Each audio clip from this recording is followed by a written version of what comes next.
Tetapi kenyataannya bukan berarti semuanya melanggar sumpah atau janji, tetapi umpama di persentase itu dari 100% ya 97,5% lah. Walaupun ini bukan kajian ilmiah, mohon maaf. Ini bukan kajian ilmiah. Bukan kajian ilmiah, tapi kan seperti sebuah realita yang harus diterima oleh masyarakat. Betul. Tapi terima kasih atas kejujuran.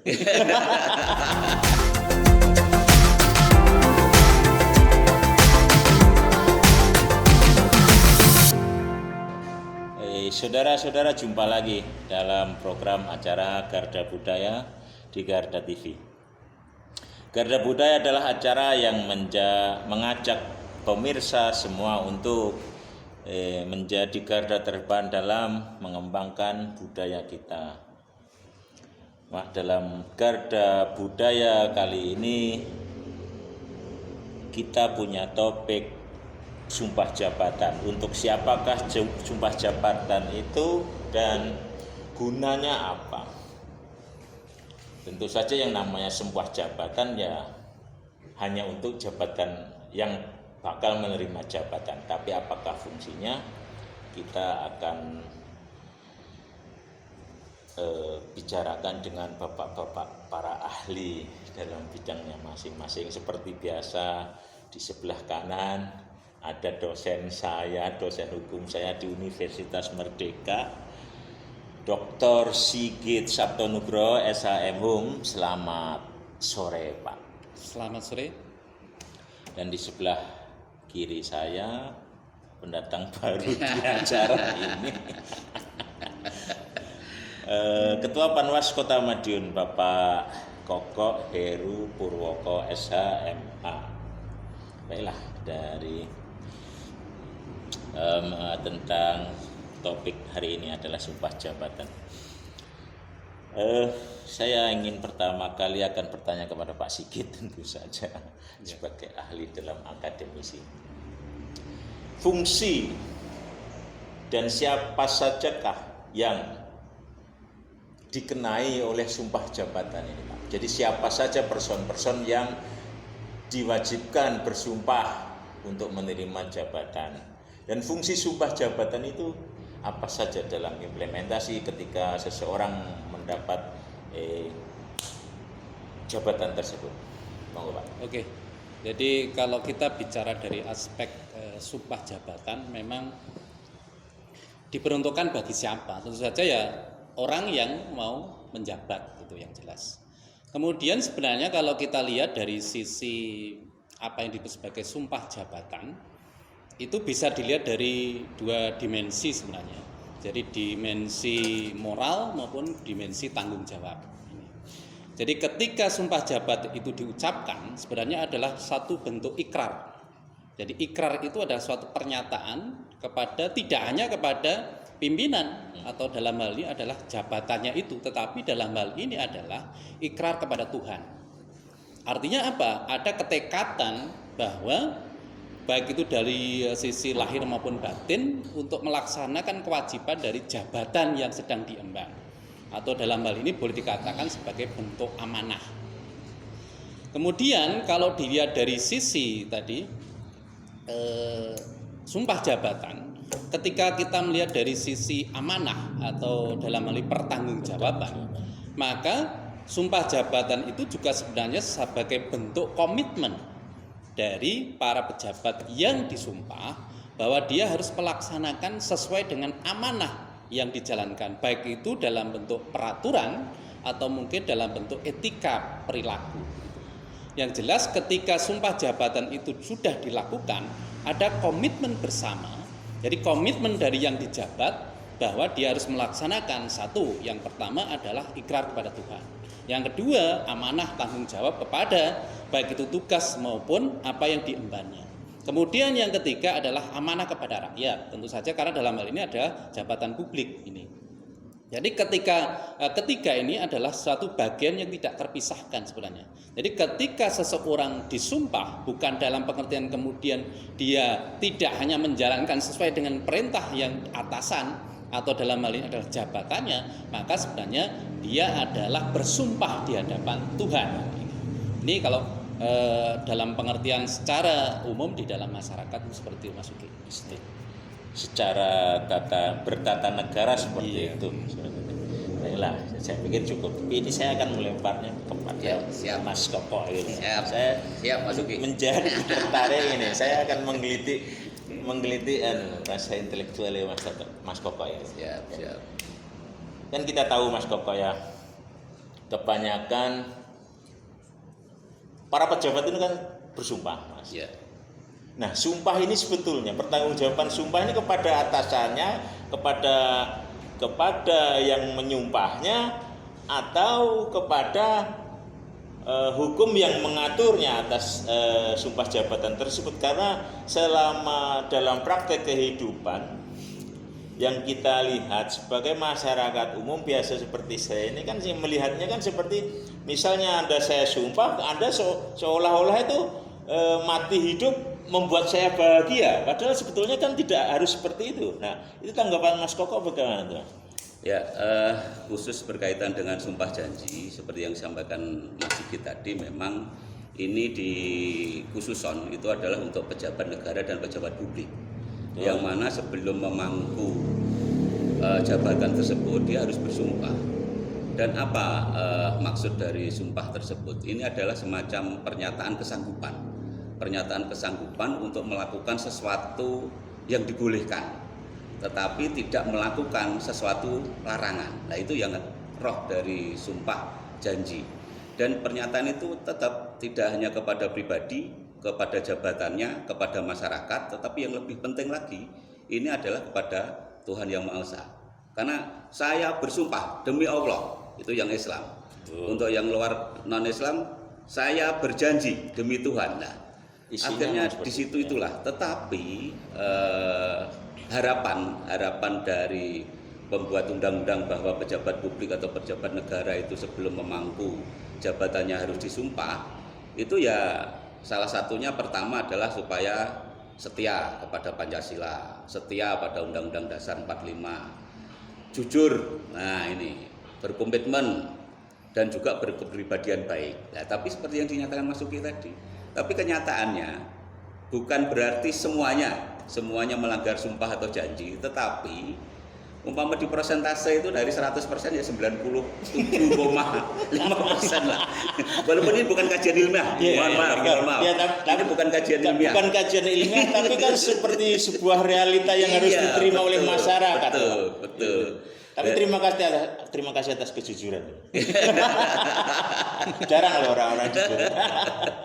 Karena dalam hal ini sudah ada koridor-koridor. Misalnya kalau ada pejabat, baik pejabat negara, pejabat publik melanggar sumpahnya sendiri, itu sebenarnya sudah umum itu. Di situ melanggar sumpah itu semuanya, baik tentang jabatannya, tentang kode etiknya, tentang perbuatan sehari-harinya, semuanya terkangkum di situ. Ya, betul. Dan ini perlu, yaitu siapa? Ya kayak Mas Uki dan teman-temannya ini yang harus mengontrol itu. Karena kalau tidak dikontrol, ya saya naik dewe. Kadang-kadang kan megel nih. Coba Mas Uki lihat, kalau ada sumpah jabatan itu, coba mulutnya kadang-kadang nggak ngomong dia, karena takut itu. Saya bersumpah demi Allah. Diam itu mulutnya, nggak berani buka itu. Karena kalau berani buka, hubungannya dengan atas lah. Itu coba diperhatikan. Sebetulnya mereka sadar juga ya? Iya, kadang-kadang lah supaya tidak melanggar sumpah dia menang, nggak menirukan sumpah itu lah. Ini kan yang bahaya. Artinya dia tidak melakukan sumpah dong. Makanya itu yang sangat, apalagi sumpahnya yang berbarengan. Nah, kalau hanya 1-2 mesti terdengar suaranya. Tetapi kalau banyak, saya yakin itu tidak ada yang bersuara itu. Yang bersuara hanya 1-2, dan 1-2 itu ternyata juga melanggar sumpah janjinya Jika juga. sumpah secara kolektif kebanyakan semacam itu, Pak. Iya, itu bukan kajian ilmiah lagi. Praktek gitu ya. Data real. secara real semacam itu ya. Jadi nanti Mas Sigit mungkin ingin kajian ilmiah itu kalau dibuat tesis atau skripsi sudah beberapa judul itu sebenarnya. Ada lagi Mas Koko yang ingin disampaikan? Ya, sehingga di situ mari masyarakat supaya pejabat publik atau pejabat negara itu sesuai dengan sumpah jabatan yang dia ucapkan sebelum menjabat. Nah, ini fungsi kontrol dari sosial masyarakat sipil ini sangat diperlukan. Manakala ada sedikit ngelior saja, ini sudah harus berani tampil. Kita langsung teriak gitu saja. Betul, ya. Itu saya. Gitu ya. Saya kembalikan deh kepada Pak Sigit. Pak Sigit sepertinya ini ada ini tadi seperti tantangan, coba dong dibikin kajian ilmiah tentang sumpah jabatan. Apakah sumpah jabatan itu sudah dilakukan oleh setiap orang yang mau disumpah, atau mereka diam mungkin pakai rekaman Iya. atau gimana? Jadi bisa jadi, karena ini sebenarnya juga satu konteks yang bisa dilakukan penelitian secara ilmiah juga. Jadi ketika seseorang, apalagi kalau dalam kolektif tadi, memang karena apa? Sebenarnya itu juga kan mengetuk hati nurani sebenarnya.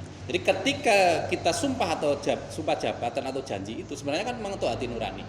Jadi ketika itulah sebenarnya siapa dia itu akan kelihatan, manusia atau iya, bukan iya. dia. Artinya itu. Jadi ketika itulah, jadi berharapnya gini. Jadi sebenarnya sumpah jabatan ini kalau seperti di dalam pada umumnya di kita itu lebih cenderung bersifat seremonial daripada ikrar secara khidmat atau secara religiusnya ini. Jadi itu yang kemudian membuat masyarakat juga menerimanya itu ya seperti itulah gitu loh. Jadi artinya bahwa dalam hal ini apa? Dia tidak memaknai bahwa sumpah atau janji itu adalah sebuah komitmen, sebuah ikrar yang harus dipertanggungjawabkan.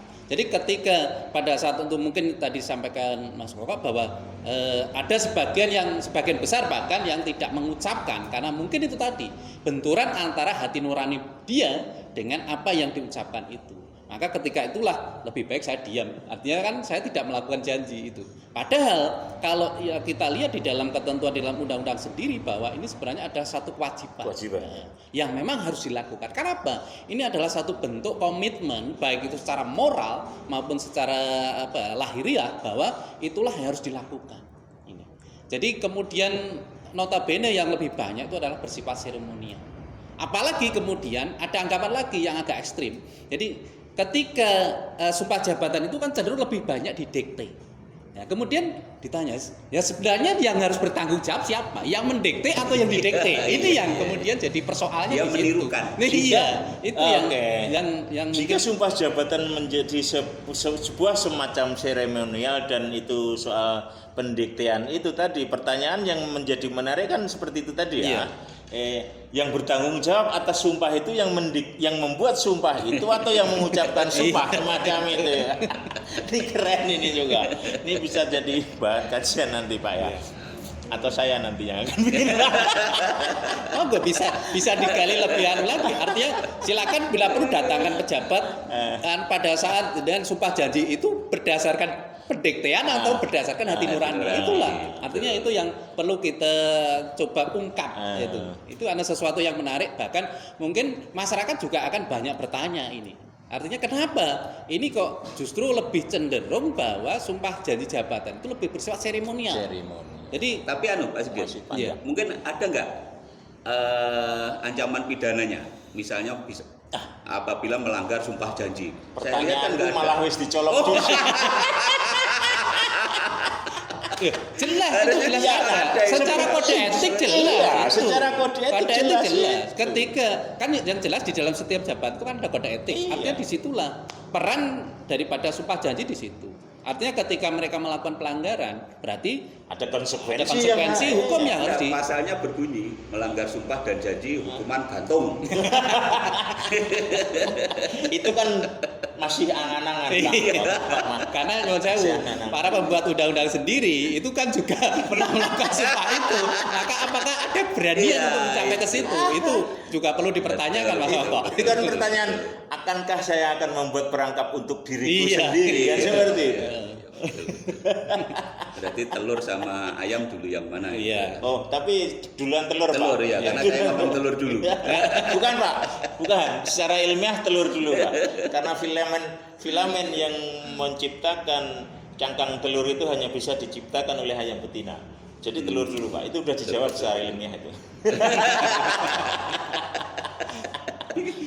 Jadi sesi pertama ini saya bisa menganggap satu kesimpulan dari pendapat Pak Koko dan pendapat Pak Sigit tadi. Saya mengambil dari satu kalimat dari Pak Koko bahwa tidak semua orang yang sedang diambil sumpahnya itu mengucapkan sumpah. Terus dari Pak Sigit tadi bahwa sumpah itu hanya semacam seremonial. Jadi saya bisa menggambarkan semacam ini. Semoga saya nggak salah dan tidak terlalu kasar. Jadi yang tidak mengucapkan sumpah itulah yang orang-orang yang malah masih mempunyai hati nurani, kalau bisa ditarik semacam itu, Pak. Ayo, Pak. Jangan ditahan ketawanya.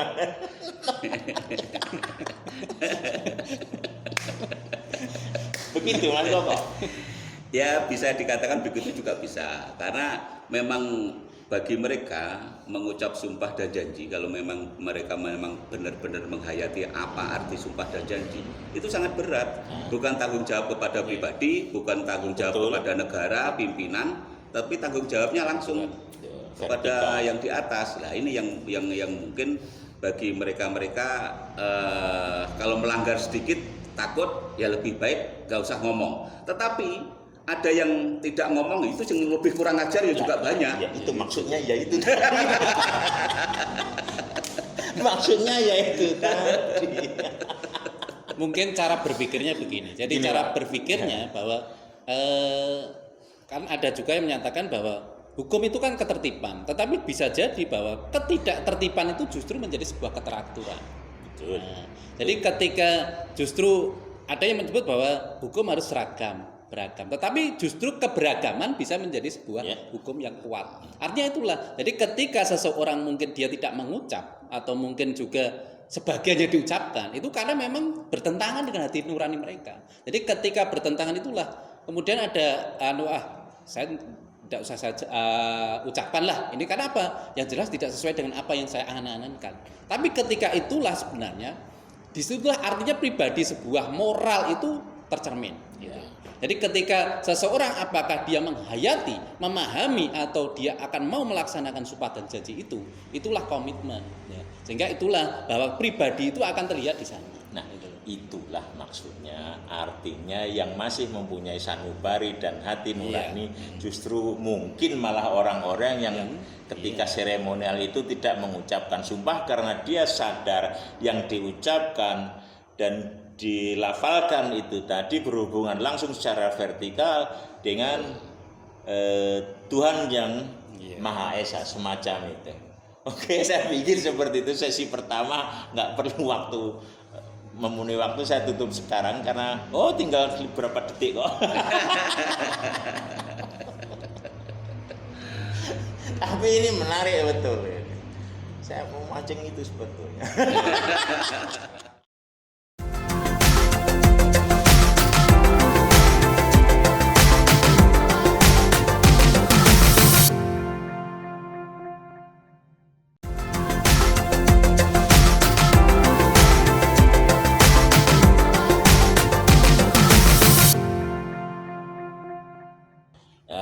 Kita lanjutkan lagi obrolan kita dengan Pak Sigit dan Pak Koko tentang sumpah jabatan tadi. Ini gini Pak Sigit, seandainya seorang pejabat atau pemangku jabatan yang telah disumpah tadi melanggar apa-apa yang diucapkan dalam sumpah yang dalam tanda kutip seremonial tadi, adakah hukum yang mengikatnya, mengatur supaya si pengucap sumpah tadi terkena hukuman positif atau hukuman denda, hukuman kurung atau hukuman pidana? Itu ada enggak, Pak? Oke, jadi sumpah janji jabatan itu sebenarnya kalau secara hukum memang sebenarnya secara tersurat atau tersirat di dalam baik di dalam Undang-Undang Dasar pun maupun di dalam undang-undang yang mengatur itu sebenarnya juga sudah ada. Artinya bahwa ketika seseorang itu tidak komitmen atas jabatannya, atas pengucapan jabatannya, sebenarnya juga secara moral dia harus bertanggung jawab. Jadi sebenarnya kalau kita lihat sebenarnya ini adalah semacam kalau seseorang melakukan pelanggaran terhadap janji atau sumpah tadi, sebenarnya itu kan ada semacam apa? Artinya dalam hal ini ada semacam sanksi secara moral sebenarnya. Jadi sanksi secara moral itu artinya mengetuk hati nurani ini. Yang kemudian bahwa kalau dia tidak melaksanakan sesuai dengan apa yang ini sebenarnya kan terjadi tadi pertentangan itu sebenarnya kan di dalam batin itu sebenarnya kan sudah semacam sanksi ini. Belum lagi sanksi sosial. Ketika masyarakat melihat bahwa seseorang yang menjabat itu kemudian melakukan pelanggaran atas jabatannya, atas sumpah dan janjinya, sebenarnya juga masyarakat juga akan artinya juga ada semacam sanksi sosial di sana. Oh ini ternyata sebenarnya orang ini ternyata lebih banyak ngomong, artinya kemudian tidak sesuai dengan apa yang diomongkan ini. Ini kan sanksi. Kemudian kalau kita lihat dari sisi sanksi hukum memang secara implisit tidak disebutkan dalam sebuah undang-undang bahwa, tetapi sebenarnya kalau kita mau masyarakat bisa membaca sebenarnya bahwa ada komitmen di sana itu bahwa seseorang yang sudah melakukan kewajiban itulah maka sebenarnya ketika melakukan pelanggaran maka dia harus bertanggung jawab. Ini. Pertanggungjawaban itu apa? Artinya dalam bentuk tadi mungkin dalam hal ini ketika seseorang melakukan korupsi tentu saja itu kalau jelas korupsi lah, artinya kalau korupsi jelas, artinya bahwa ada undang-undang tipikor misalnya di sana. Tentang korupsi. Iya, atau mungkin termasuk pelanggaran jabatan, kewenangan jabatan dan sebagainya juga diatur misalnya di undang Pemda dan sebagainya. Tapi dalam hal ini kalau menyangkut sumpah jabatan memang secara ini tidak disebutkan bahwa seseorang itu kena hukuman sekian. Tetapi kalau kita membaca keseluruhan dalam undang-undang itu sebenarnya jelas tersirat di sana itu. Jadi masyarakat kalaupun ini mengetahui bahwa ternyata tidak sesuai dengan sumpah jabatannya, masyarakat punya hak untuk melakukan pengontrolan. Nah, pengontrolan itu bisa diwujudkan tadi, bisa melalui wakil-wakil rakyatnya atau mungkin bisa langsung mengajukan keberatan ini. Artinya ini kan sekarang sudah banyak jalur yang apalagi sekarang kalaupun pejabat tidak melakukan bisa di ombudsman dan sebagainya. Itu kan sebenarnya sudah banyak jalur yang harus bisa ditempuh. Jadi jangan khawatir, sebenarnya masyarakat itu punya hak di sana untuk bisa melakukan pengontrolan dan itu undang-undang juga sangat mengatur gitu. Jadi cuman kita mau tidak kita mau berkomitmen ke sana termasuk komitmen dari pejabat itu sendiri. Oke, terima kasih Mas Sigit. Mas Koko ini sepertinya ya saya lihat ya dari senyum-senyumnya Pak Koko ini ada yang Pak Koko ingin sampaikan secara keras ini. Ini Pak Koko ya, jika secara positif hukum yang mengatur pelanggaran-pelanggaran terhadap abuse of power, penyalahgunaan jabatan, tidak melaksanakan amanah yang diemban oleh jabatan itu, apakah menurut Pak Koko itu perlu dibuat hukum khusus untuk pejabat sebagai pemangku jabatan gitu? Ya, perlu atau tidak sebenarnya? Itu sebenarnya gini, seperti yang disampaikan Pak Sigit tadi, itu sudah mencakup. Tetapi saya menginginkan langsung utuh. Melanggar sumpah janji sudah nggak usah golek-golek ini melanggar sumpah apa? Pokoknya melanggar sikat. Maksudnya gitu. Terkodifikasi gitu ya? Iya lah. Tetapi kan itu sudah menyebar di beberapa kalau korupsi penyalahan jabatan ada, kode etik ada. Akhirnya dalam hal ini penegak hukum akan mencari-cari celah pasal mana yang akan dipakai sesuai dengan kesalahan yang ada. Itu sebenarnya kalau pejabat kita punya budaya malu, itu selesai sebenarnya. Sehingga nggak usah ngantek dituntut, sudah mengundurkan diri lah. Nah, itu baru berlaku di negara-negara sana lah. Kalau di negara kita sudah malu-maluin tetap enggak malu-malu ya, karena tidak punya malu. Sehingga budaya malu itu perlu. Contoh, katakanlah anak buah salah, kan di luar negeri itu langsung pimpinannya yang mengundurkan diri. Karena tidak ada anak buah salah yang salah itu ya bapak buahnya atau pimpinannya kan. Demikian sebenarnya, tetapi di negara kita mohon maaf mungkin belum sampai ke sana. Lah, peran civil society ini yang perlu mendorong ke sana. Contoh, nggak usah jauh-jauh Mas Uki. Tahun 98 itu titik kulminasi yang sudah luar biasa sekian puluh tahun kita diombang-ambingkan, kita dipermainkan dan sebagainya. Muncul titik kulminasi di 98 kemarin lah. Katanya orde apa sekarang reformasi. Tapi kan ya juga menjadi deformasi. Lah ini peran, Menjadi deformasi. ya, peran kita semua yang di luar kekuasaan, di luar kewenangan itu bukan mencari salah, tetapi mengelek nih, Mengembalikan ya, kepada betul, jalur yang ada. Ya. benar. Karena memang kadang-kadang mohon maaf ya, karena memang jabatan itu Mas Uki sudah pernah dapat jabatan belum? Jabatan saya di jalanan. Ya. Nah, betul. Nah, kalau orang yang sudah pernah peroleh jabatan, enak. Kenapa kok enak? Nggak mau turun kok dia kan dapat jabatan. Berarti kan kesimpulannya enak Mas Uki. Ya. Versinya lebih po. Tapi berbeda ya dengan jabatan di jalanan. Iya. Kalau jabatan di jalanan nggak ada pensiunnya, enak. Ini sama. Ya dengan Mas Uki saya. tapi kita lemah dihantam gitu. Tidak ada power. Pak. Sehingga di situ memang bagaimanapun juga peran masyarakat, peran kita bersama untuk selalu mengawal semua sepak terjang pejabat negara ataupun pejabat publik, bagaimana mereka menjalankan tugas itu sesuai dengan sumpah jabatan yang ia ucapkan sebelum dia menduduki jabatan tersebut. Itu sangat perlu, kontrol perlu. Tetapi seperti yang saya sampaikan tadi, kalau memang mereka merasa bersalah terus mau mengundurkan diri, kok belum pernah ada saya dengar ya. Dari di 100 negara berapa kita persen ya. ya, Pak? Loh, belum pernah ada, masa pernah masuk Berarti hitungan? Nggak 100 ada, dari belum. 100 itu 0%. Iya, nunggu aja lah, nunggu pasal yang mengancam saya dulu aja lah, kan gitu, nggak ada. Paling mundurnya dari PNS, pensiun dini, supaya pensiunnya biar tetap dapat, kan gitu. Ini menyakitkan ya. Iya, betul. Menyakitkan jika dari 100 0% yang punya rasa malu, itu sungguh menyakitkan. Tapi gini, kembali lagi tentang kontrol sosial tadi Pak Sigit. Saya kira dengan ramainya media sosial ini kan kontrol sosial kan sebetulnya sudah dilakukan oleh masyarakat ya, dengan ya kan kita tahu bahasa masyarakat kita kan bagaimana kasarnya mereka, vulgarnya mereka untuk menyampaikan apa-apa ya. Karena mereka ngomongnya kan secara jujur, apa yang mereka rasakan mereka ingin ucapkan ya ucapkan aja dengan kemampuan bahasa yang mereka kuasai seperti itu. Nah, itu menurut Pak Sigit suara-suara yang macam itu juga udah masuk di dalam loh ya. Kadang di Madiun Today kan masuk tuh semua orang-orang yang bicara sedikit vulgar itu, bukan sedikit vulgar, yang sangat vulgar itu. Itu ditampung, didengarkan atau hanya untuk ya semacam kita ini burung yang dibiarkan berkicau tetapi di dalam sebuah sangkar. Artinya kicauan itu nggak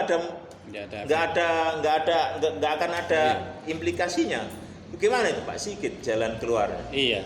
Jadi kalau kita lihat memang sejak masa reformasi termasuk ada kebebasan kita berbicara, kebebasan berpendapat dan sebagainya, yang kemudian juga dibatasi dengan adanya undang-undang terkait dengan demonstrasi dan sebagainya itu juga. Tapi dari kemudian apalagi perkembangan sekarang, perkembangan telekomunikasi yang luar biasa, perkembangan yang namanya globalisasi, milenial dan sebagainya, yang kemudian orang bisa berbicara dimanapun dengan gaya apapun, dengan isu apapun ini. Tetapi itu tadi bahwa sebenarnya apakah kemudian protes masyarakat itu didengar atau tidak? Nah, ini juga menjadi komitmen sebenarnya dari pejabat itu sendiri. Jadi ketika masyarakat itu sebenarnya protes itu karena mereka sebenarnya adalah peduli, itu prinsipnya harusnya. Iya. Kritik itu bukan benci ya Pak ya. Kritik belum tentu benci. Justru kritik itu adalah lebih banyak kepedulian. Apakah pejabat itu mau peduli atau tidak? Nah, itu tergantung pada pribadi atau moralite daripada si pejabat. Kemudian di dalam perkembangan, apalagi sekarang ini kemudian hukum juga, kalau kita lihat pemerintah juga tidak tinggal diam juga. Kemudian mereka juga membuat semacam, kalau notabene saya mengatakan perangkap juga tidak lah. Artinya ini juga sebenarnya untuk mengatur. Apalagi sekarang yang namanya hoax itu kan luar biasa. Jadi apakah informasi itu betul atau tidak, itu kan sangat tipis sekali sekarang itu. Jadi ini yang perlu juga diwaspadai. Jadi ketika itulah kemudian informasi yang ada itu jangan sampai dimanfaatkan oleh pihak-pihak ketiga yang justru akan memperkeruh suasana. Ini yang sering terjadi di dalam masyarakat. Jadi masyarakat juga harus cerdas. Artinya bahwa silakanlah, artinya mereka mengungkapkan pendapat, tetapi harus melalui jalur koridor-koridor yang ada. Karena apa yang jelas ketika seseorang itu justru kemudian salah menerapkan, justru dia akan berbalik pada dirinya sendiri. Apalagi tadi saya katakan penyekatan terhadap pendapat itu memang dibuat oleh negara, dan itu sebenarnya juga bukan dalam pengertian kita menyalahkan negara, tidak. Karena apa? Ada kewajiban dari negara adalah mengatur, menjaga ketertiban. Ketika itu sudah menguasai hajat hidup orang banyak, ada peran negara di situ. Karena apa? Kita kan arahnya ke welfare state, jadi negara kesejahteraan. Jadi tidak memungkinkan negara itu juga harus turut campur dalam urusan-urusan yang memang itu menyangkut pendapat orang, yang mewujudkan ketertiban. Jadi di sini yang perlu dipelihara oleh negara adalah ketertiban umum. Iya. Berarti. Ini saya geser ke Pak Koko. Pak Koko, dengan adanya media sosial semacam ini, terus masyarakat yang berbicara dengan cara mereka, dengan bahasa yang mereka kuasai, mereka menyampaikannya itu. Apakah itu wajar dan perlu masyarakat itu tetap menyampaikan dengan apa yang gaya mereka lah kan, meminjam bahasanya Pak Sigi tadi, gaya masyarakat ya, gaya masyarakat. Apakah akan biar saja seperti itu? Toh nanti jika sudah mengarah kepada kekacauan, kan peran negara tadi untuk menjaga ketertiban kan akan hadir semacam itu. Apakah itu biar saja diloskan atau bagaimana lah menurut Pak Koko? Kalau menurut saya yang paling baik itu pejabat itu kan jangan anti kritik. Karena kritik itu bisa saja karena ya sayang dengan pejabat. Masyarakat mengkritik supaya pejabat itu kembali ke jalan yang benar kan gitu. Itu sebaiknya tidak dibiarkan, tetapi harus ditindaklanjuti. Jangan sampai semua kritik itu hanya masuk tong sampah, tetapi akhirnya di situ tetap yang dikritik itu tetap jalan apa adanya. Nah ini yang tidak benar. Harusnya kritik ditampung boleh, akhirnya di situ dilihat. Kritik itu kadang-kadang kan juga ada yang kritik megel, dalam artian hanya nyari-nyari salahnya. Nah, ini harus diverifikasi betul. Kalau ternyata kritik itu memang kritik membangun dalam rangka untuk perbaikan ketertiban masyarakat ataupun kemajuan kesejahteraan masyarakat, sebaiknya itu kritik itu harus dijawab dengan tindakan ataupun perbuatan, bukan malah di situ dibiarkan kan lumayan, pokoknya enak kritik. Nah, akhirnya kita pejabat tersebut bisa ngomong ke masyarakat, ke yang lainnya, loh, saya sudah kok dikritik, loh saya enggak anti kritik kok. Tapi ya percuma kalau dikritik tapi ternyata tetap biar aja nggak ada perubahan tindakan dan sikapnya. Nah, yang paling ideal itu adalah masyarakat silahkan kritis, menyampaikan kritik, tetapi di sini adalah kritik yang membangun dan itu bisa membawa perubahan. Diharap pejabat yang kena kritik itu jangan takut ataupun jangan malah menghindar dari kritik itu. Kritik itu disaring. Kalau memang ini ternyata kritik itu untuk perbaikan, kenapa nggak mau diambil? Dipakai aja lah untuk merubah perbuatan, kebijakan, ataupun keputusan-keputusannya yang nantinya akan berguna bagi masyarakat. Dan sangat perlu itu, jangan sampai teman-teman pengkritik itu ternyata kritik 1 kali, 2 kali kok dibiarkan terus dia tidak mau kritik. Jangan, tetap itu harus ditingkatkan kritiknya. Oh ternyata ini kurang pedes, tambahin lombok eluru lah, Mas Uki, bener pedes, lu kok pedesnya kok gak, tambahin lah.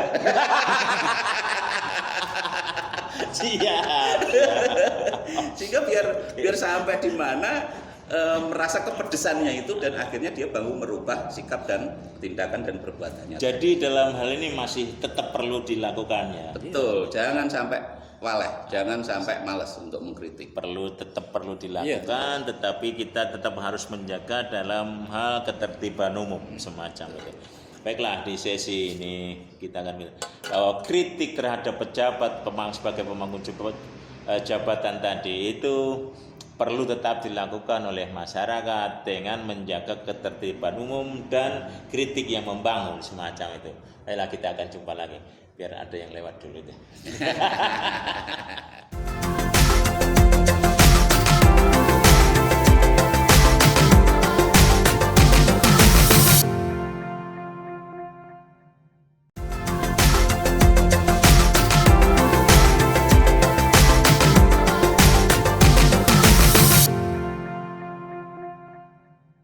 Baiklah, kembali lagi, jumpa lagi kita meneruskan bincang-bincang yang semakin hangat dan semakin terlihat ringan tadi, karena kita ngomongnya dengan santai tentang sumpah jabatan tadi, Pak Sigit ya.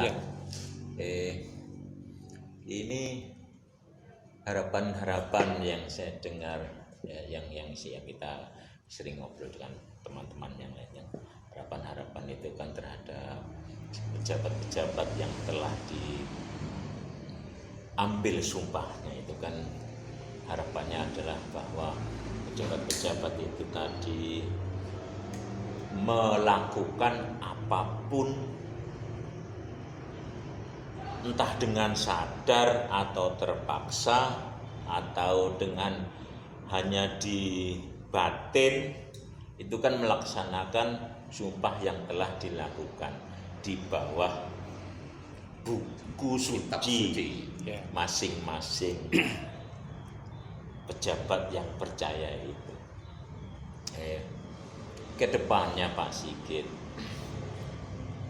apakah sumpah-sumpah jabatan ini, kalau dalam sesi pertama tadi Pak Sigit bahwa sumpah jabatan itu menjadi semacam seremonial, apakah perlu jika semua pejabat yang akan disumpah itu menuliskannya sendiri dan membacakan sendiri sumpah jabatan itu di hadapan publik, di bawah kitab suci masing-masing pejabat, masing-masing pejabat percaya itu?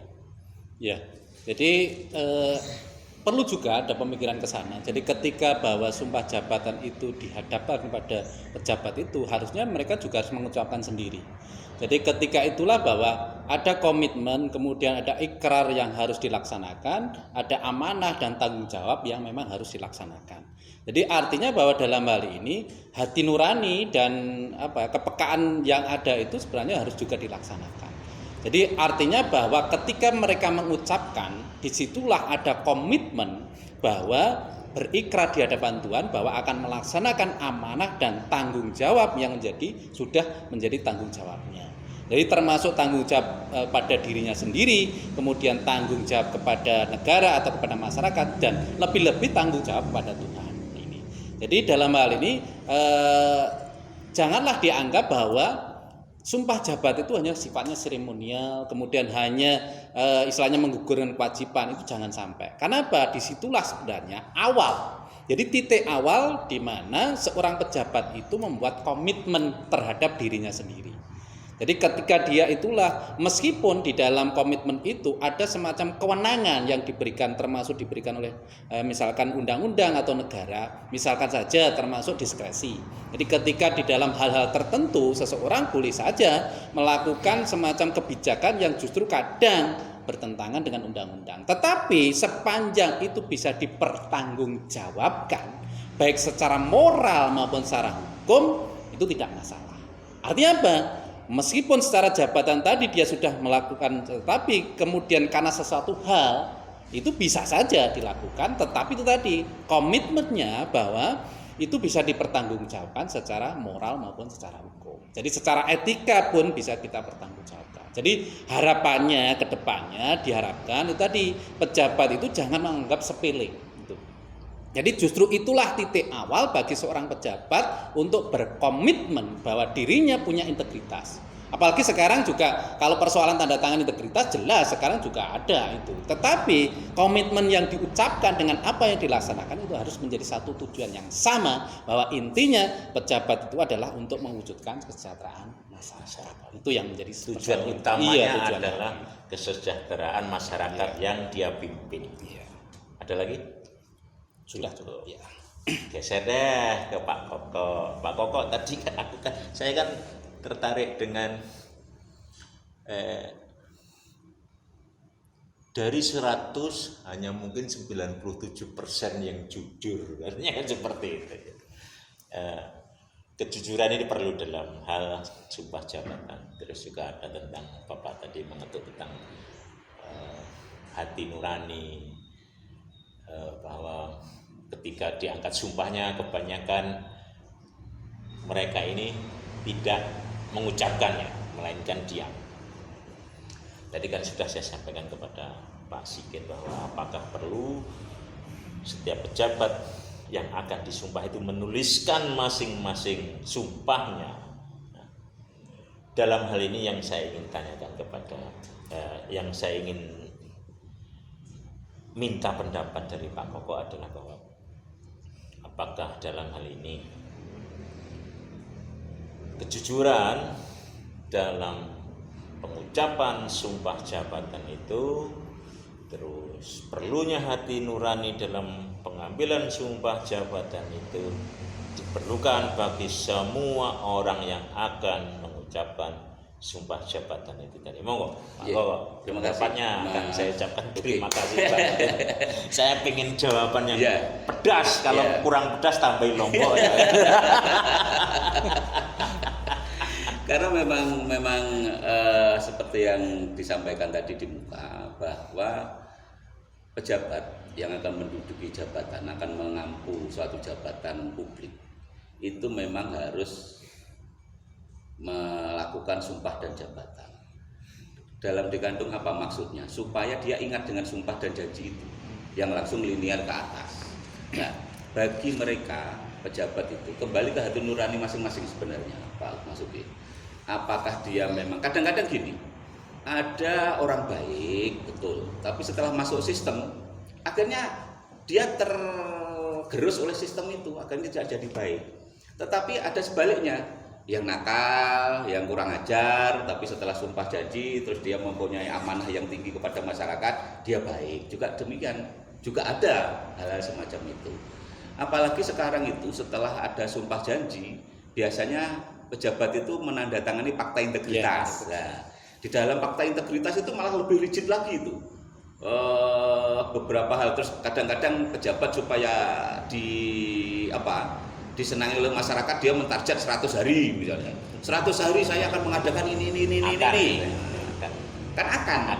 Tapi kalau ternyata 100 hari tidak melaksanakan, akan kemarin kan gitu kan. Sehingga bahasa verbalnya di situ sebenarnya juga mengandung tanda tanya yang besar. Tetapi yang perlu simpulkan di sini adalah apapun itu yang dilakukan pejabat negara, pejabat publik yang sebelum menduduki jabatannya dia diambil sumpah dan janjinya yang di situ luar biasa. Sehingga kalau semua pejabat negara di kita, pejabat publik di negara kita itu sesuai dengan sumpah janjinya, saya nggak perlu butuh lama-lama, berarti mungkin tahun 1980 itu sudah jadi negara superpower kita, Pak Masuki harusnya. Tetapi nggak masalah, kita belum terlambat. Lebih baik terlambat daripada tidak sama sekali kan. Nah, lebih baik terlambat aja lah, terlambat, tetapi ayo kita perbaiki ke depan. Tetapi perbaikan ini bukan kita bebankan kepada pejabat yang bersangkutan, walaupun itu hak penuh kepada mereka, tetapi masyarakat sebagai pengontrol ini harus. Karena kadang-kadang seperti yang saya sampaikan tadi, Masuki, kalau sudah masuk sistem akhirnya, oh ternyata gini ya, oh kok gini ya, oh kok gini ya, kok enak ya, akhirnya ikut sistem itu lah. Tapi sistem itu sistem yang justru tidak tertulis loh Pak Koko. Betul, sebenarnya kan kalau roda organisasi yang ada itu kan sudah ada pakemnya, sudah ada etikanya. Tetapi ini sistem yang di luar sistem maksudnya kan gitu. Sistem yang di luar sistem. Pasal setan. Iya lah. Akhirnya di situ loh kok enak ya ternyata. Oh begini ya ternyata. Nah, akhirnya dia ikut. Nah ini yang memang berbahaya sehingga dia melupakan sumpah dan janji yang kemarin dia ucapkan. Nah, peran masyarakat di sini untuk mengingatkan, kamu kemarin sebelum menduduki itu ada sumpah janji, kamu harus begini.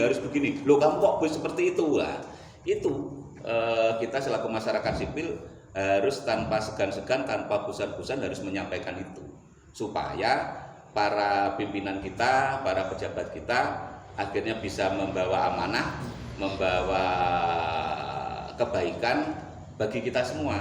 Karena kalau ternyata pejabatnya sudah tidak menepati sumpah janjinya dan kita selaku masyarakat membiarkan dengan harapan aku ngomong paling percuma, lah akhirnya ya sudah bar, nggak usah ada negara kalau begitu. Kembali ke zamannya Karsan saja. Gitu. Jadi sebenarnya juga ada tanggung jawab konstituen. Gini. Jadi artinya bahwa misalkan kepala daerah itu sebenarnya kan pasti di dalam mau mencalonkan kan dia membentuk yang namanya tim sukses, terus kemudian juga harusnya di situ juga ada peran sebenarnya. Jadi ketika seseorang sudah menjabat kemudian dia sudah mengucapkan jabatannya, ada peran konstituen yang sebenarnya juga harus mengontrol. Jangan kemudian setelah selesai dibiarkan. Yang sering terjadi yang apalagi di negara kita itu yang sering terjadi, ketika tim sukses itu sudah selesai. Padahal sebenarnya harusnya tidak. Itulah dan justru peran parpol. Jangan minta setoran. Iya, justrunya dia justru sebagai pengontrol. Harusnya itu loh. Jadi jangan kemudian justru dimanfaatkan oleh bahwa itu adalah sebagai sebuah ladang yang harus di keran yang bisa keran yang harus jangan seperti itu. Justru disitulah peran konstituen itu justru kontrol yang paling kuat. Sebentar Pak Sigit. Kalau Bapak bilang peran konstituen itu penting, yang terjadi di lapangan adalah konstituen ini adalah konstituen bayaran. Itu masalah utama juga loh Pak Sigit. Iya. Konstituen itu konstituen bayaran. Artinya ya mereka dibayar secara ketika ada masa elektoral saja seperti itu. Susah itu juga karena masyarakat kan masih pragmatis kan seperti itu. Saya sering nggak kurang-kurang ngasih tahu anak-anak itu bahwa kamu bodoh sekali kan. Kekuatanmu hanya dibayar selama 5 tahun sekali, habis itu uang kamu nggak dikasih apa-apa, kau paling hanya dijanjiin kerja gitu. Itu mungkin kita akan bahas yang lain. Iya, nanti bisa di konstituennya akhirnya bahasa wani piro tadi. Iya. Itu. Saya nggak mengatakan itu. Tapi yang saya katakan tadi adalah konstituen yang memang dia benar-benar dia sebagai sebuah dia artinya komitmen dengan pejabat yang digiringnya itu. Itu yang saya lihat adalah bahwa karena masyarakat konstituen itu tadi belum menyadari apakah kekuatan real mereka. Nah, acara ini dibuatkan untuk menyadarkan konstituen itu tentang kekuatan mereka, sebenarnya mereka dalam sebuah negara yang punya konstitusi seperti itulah. Tapi terus ada lagi tadi, ini kan hanya potongan tadi. Iya, jadi artinya justru itu tadi jangan kemudian diremehkan. Itu kan punya kekuatan yang justru dia kekuatan moralnya itu sangat tinggi. Jadi ketika justru berimbas, artinya apa? Misalnya gini, seorang pejabat ternyata kemudian melakukan pelanggaran atas sumpah jabatannya. Justru yang kemudian yang berontak adalah konstituennya, yang sejatinya itu. Justru itulah yang kemudian menjadi kekuatan bahwa dia bisa digulingkan, itu menghantam balik. Tapi kebanyakan konstituennya juga melanggar sumpah janji. Nah, itulah artinya inilah acara ini kan dibuat supaya konstituen menjadi pergerakan itu menjadi sadar karena memang di negara kita yang mereka perjuangkan kan seperti itu, Pak. Apalagi kita memang negara yang mau berdemokrasi, itu sebenarnya ada peran di situ. Kekuatan civil society termasuk di dalamnya juga konstituen itu justru menjadi kekuatan yang sebenarnya yang harusnya bisa mengontrol, bukan justru kemudian digiring ke arah yang justru dia menjadi semacam melegitimasi bahwa kesalahan yang dilakukan harus dibantu. Itu harusnya bukan seperti itu. Jadi konstituen ini menjadi backup kesalahan juga loh Mas Kokok sekarang ini. Iya, tapi yang mana konstituennya juga menduduki jadi direktur BUMN dan sebagainya. Itu kan konstituen yang tanda kutip tim sukses yang sukses juga. Penyanyi dari direktur.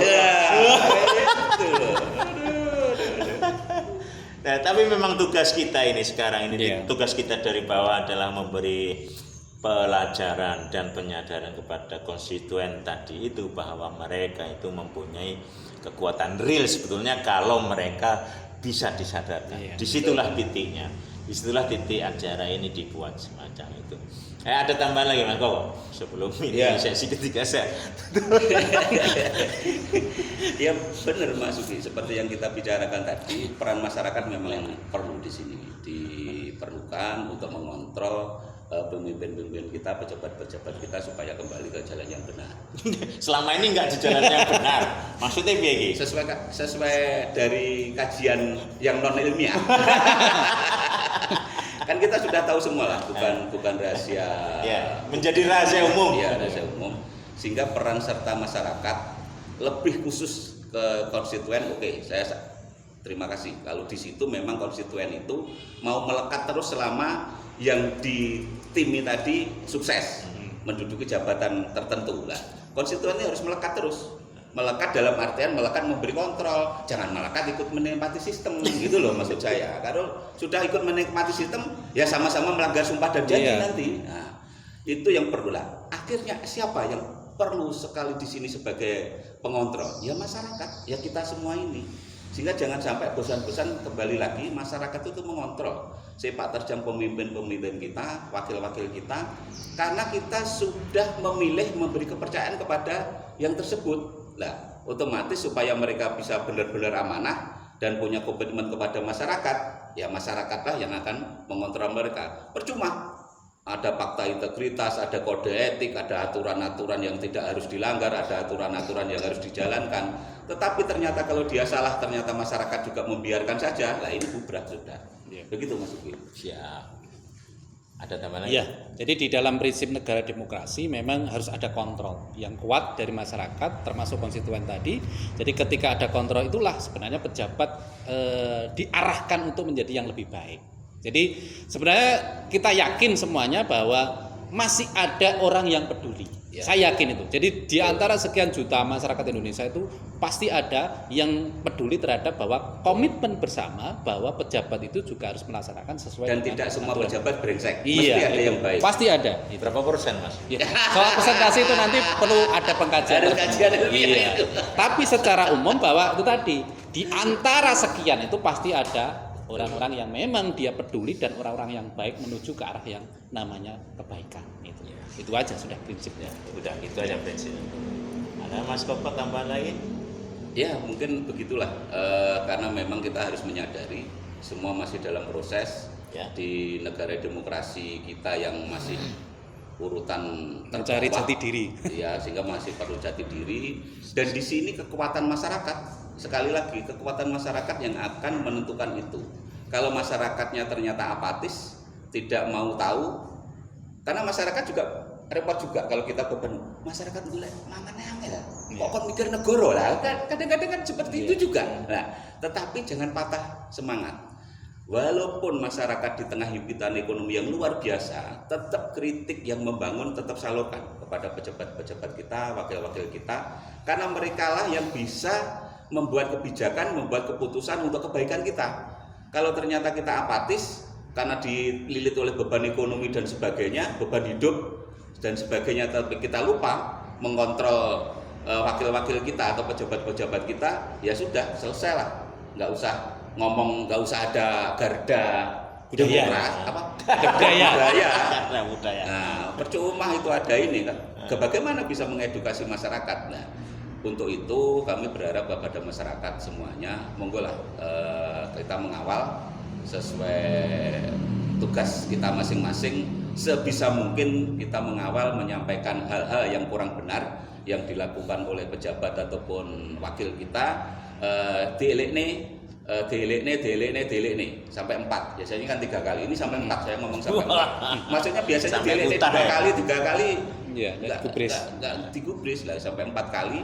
Nah, untuk itu kami berharap kepada pejabat wakil kita, marilah kembali sesuai dengan sumpah janji Bapak Ibu sebelum menjabat, bahwa di situ Bapak Ibu akan bertindak jujur, bertindak komitmen yang luar biasa, berpribadian baik, mengerjakan tugas dengan baik sesuai aturan yang ada, tidak melanggar aturan. Monggo kita kembali bersama tupoksi kita masing-masing. Bagi pejabat ataupun wakil kita, ya kembali ke jalan yang benar. Kita selaku masyarakat jangan bosan-bosan mengontrol tindak tanduk, perilaku, kebijakan, keputusan para beliau-beliau yang terhormat itu. Terima kasih. Ya, baiklah. Pak Sigit cukup? Cukup. Pak Koko cukup? Cukup. Baiklah, terima kasih. Jadi kita tadi dengarkan dari dua narasumber kita yang berada pada acara Garda Budaya kali ini. Dan ini saya akan memberikan penutupan tentang dari apa-apa yang telah kita bicarakan tadi, bahwa di dalam negara demokrasi, kontrol masyarakat adalah hal terpenting yang harus dilakukan oleh semua warga negara. Di sela-sela himpitan kegiatan berekonomi, sempatkanlah untuk tetap melakukan kritik, tetap melakukan kontrol terhadap semua tindakan yang dilakukan oleh pejabat-pejabat yang telah kita pilih. Untuk para pejabat yang sedang memangku jabatannya, sumpah jabatan bukanlah seremonial. Sumpah jabatan adalah sesuatu yang harus Bapak Ibu lakukan dengan sepenuh hati, karena di dalam sumpah itu Anda telah bersumpah kepada Tuhan yang Anda percayai, kepada undang-undang yang mengatur negara ini, kepada masyarakat yang harus kalian pimpin, bahwa sumpah jabatan bukanlah seremonial. Selamat sore, sampai jumpa lagi.